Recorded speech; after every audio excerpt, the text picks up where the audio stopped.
In real estate in the United States, a deed of trust or trust deed is a deed wherein legal title in real property is transferred to a trustee, which holds it as security for a loan between a borrower and lender. The equitable title remains with the borrower. The borrower is referred to as the trustor, while the lender is referred to as the beneficiary. Overview: transactions involving deeds of trust are normally structured, at least in theory, so that the lender beneficiary gives the borrower trustor the money to buy the property. The borrower trustor tenders the money to the seller. The seller executes a grant deed giving the property to the borrower trustor. And the borrower trustor immediately executes a deed of trust giving the property to the trustee to be held in trust for the lender beneficiary. In reality, an escrow holder is always used so that the transaction does not close until the escrow holder has the funds, grant deed, and deed of trust in their possession, so that the transaction can be rolled back if one party is unable to complete its part of the deal. Deeds of trust differ from mortgages in that deeds of trust always involve at least three parties, where the third party holds the legal title, while in the context of mortgages, the mortgagor gives legal title directly to the mortgagee. In either case, equitable title remains with the borrower. Both mortgages and deeds of trust are essentially security instruments in the form of conveyances. That is, they appear to provide on their face for absolute conveyances of legal title, but it is implicitly understood that the borrower is retaining equitable title and the conveyance is intended to merely create a security interest. This confusing situation is a legacy of the archaic common law requirement of livery of ceisin, under which English common law courts had refused to enforce shifting fees. A deed of trust is normally recorded with the recorder or county clerk for the county where the property is located as evidence of and security for the debt. The act of recording provides constructive notice to the world that the property has been encumbered. When the debt is fully paid, the beneficiary is required by law to promptly direct the trustee to transfer the property back to the trustor by reconveyance, thus releasing the security for the debt. Deeds of trust are the most common instrument used in the financing of real estate purchases in Alaska, Arizona, California, Colorado, the District of Columbia, Idaho, Maryland, Mississippi, Missouri, Montana, Nebraska, Nevada, North Carolina, Oregon, Tennessee, Texas, Utah, Virginia, Washington, and West Virginia, whereas most other states use mortgages. Besides purchases, deeds of trust can also be used for loans made for other kinds of purposes where real estate is merely offered as collateral, and are also used to secure performance of contracts other than loans. Power of sale and trustee's sale. A deed of trust has a crucial advantage over a mortgage from the lender's point of view. If the borrower defaults on the loan, the trustee has the power to foreclose on the property on behalf of the beneficiary. In most U.S. states, a deed of trust can contain a special power of sale clause that permits the trustee to exercise these powers.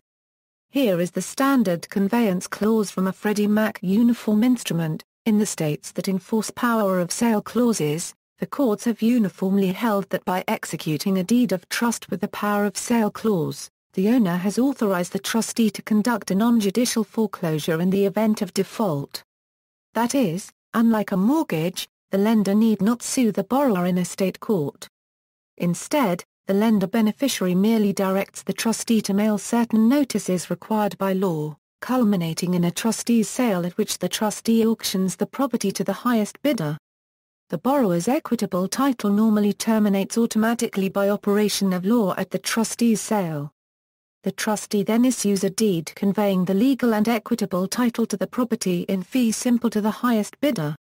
In turn, the successful bidder records the deed and becomes the owner of record. Thus, the advantage of deeds of trust is that the lender can recover the value of the collateral for the loan much more quickly, and without the expense and uncertainty of suing the borrower, which is why lenders overwhelmingly prefer such deeds to mortgages. While true mortgages remain available in every state that enforces power of sale clauses, they are quite rare.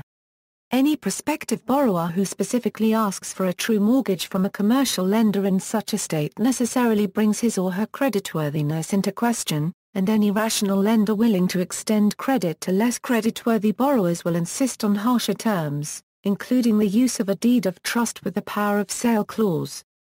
The time periods for the trustee's sale, or power of sale foreclosure process vary dramatically between jurisdictions. Some states have very short timelines. For example, in Virginia, it can be as short as 2 weeks. In California, a non-judicial foreclosure takes a minimum of approximately 112 days from start to finish. The process starts only when the lender or trustee records a notice of default, no matter how long the loan payments have been unpaid.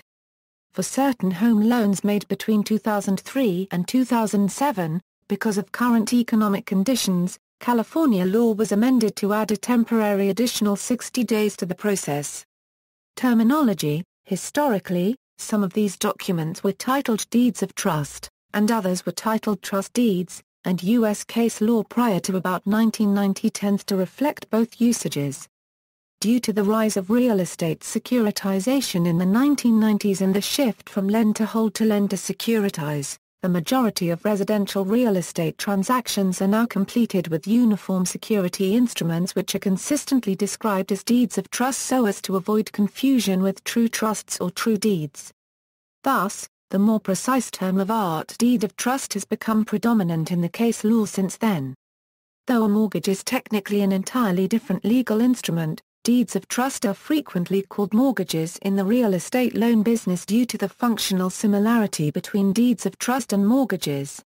Although a deed of trust usually states that the borrower is making an irrevocable transfer to the trustee, it is common in many jurisdictions for borrowers to obtain second and third mortgages or trust deeds that make similar transfers to additional trustees. As with mortgages, deeds of trust are subject to the rule first in time, first in right, meaning that the beneficiary of the first recorded deed of trust may foreclose and wipe out all junior deeds of trust recorded later in time. If this happens, the junior debt still exists, but may become unsecured. If the debtor has sufficient senior secured claims upon his assets, lacks equity, or is otherwise insolvent, the junior liens may be wiped out completely in bankruptcy. References